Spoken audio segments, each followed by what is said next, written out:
Assalamualaikum warahmatullahi wabarakatuh. Apa kabarnya anak-anak? Senang sekali pagi ini kita bisa berkumpul lagi bersama untuk belajar bahasa Indonesia. Oke, sebelum kita belajar, marilah kita berdoa. Berdoa dimulai.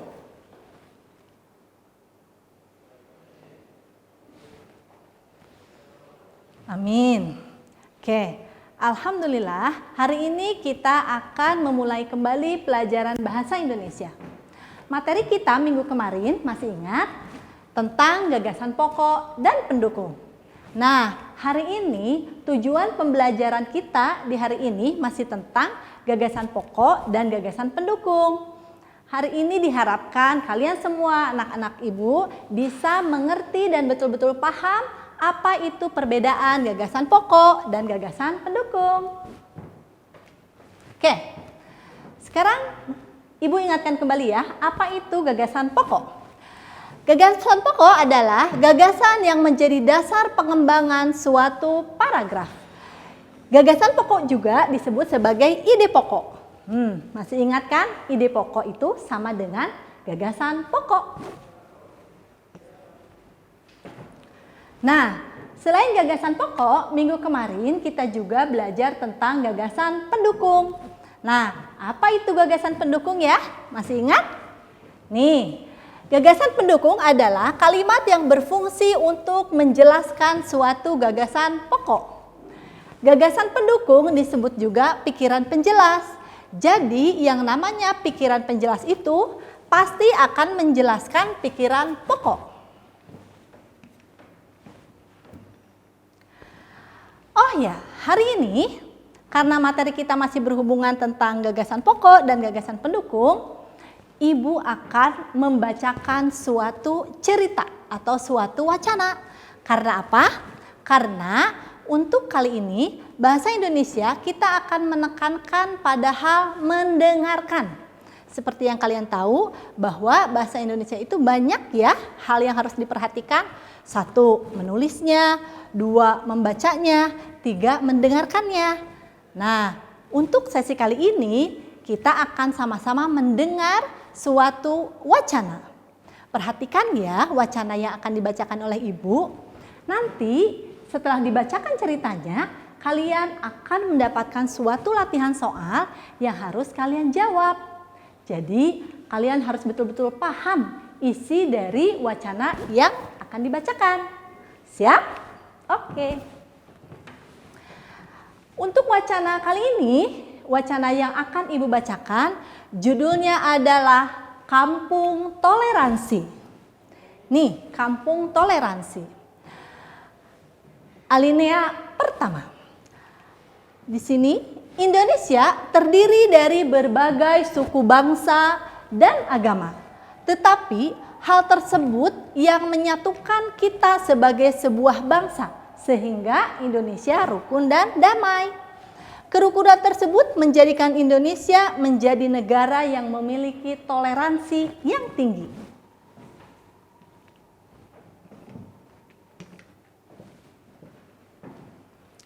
Nah, alinea keduanya, ada sebuah kampung bernama Kampung Toleransi di Indonesia.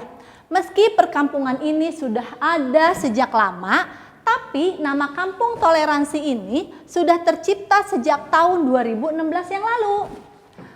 Kampung ini berada di Gang Ruhana, di Kecamatan Paledang, Kota Bandung. Nah, di sana masyarakatnya hidup berdampingan meskipun berbeda suku bangsa dan kepercayaannya.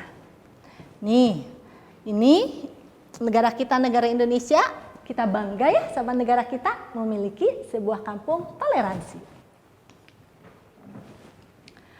Berikutnya alinea ketiga. Di kampung toleransi, masyarakatnya terbiasa untuk hidup sebagai saudara. Di kampung ini ada banyak bangunan rumah ibadah yang berdampingan, di antaranya masjid sebagai tempat ibadah bagi umat Islam. Kemudian ada juga gereja sebagai tempat ibadah bagi agama Kristen. Kemudian ada juga wihara sebagai tempat ibadah agama Buddha. Nah, jika Ramadan tiba, masyarakat non-muslim pun bisa ikut membantu membersihkan masjid atau sekedar untuk membagikan takjil untuk makanan pembuka puasa. Nah, selain itu, masyarakat yang ada di kampung toleransi ini sangat antusias pada perayaan agama lain. Nah, semuanya mereka saling membantu untuk menjunjung tinggi keragaman yang ada. Jadi,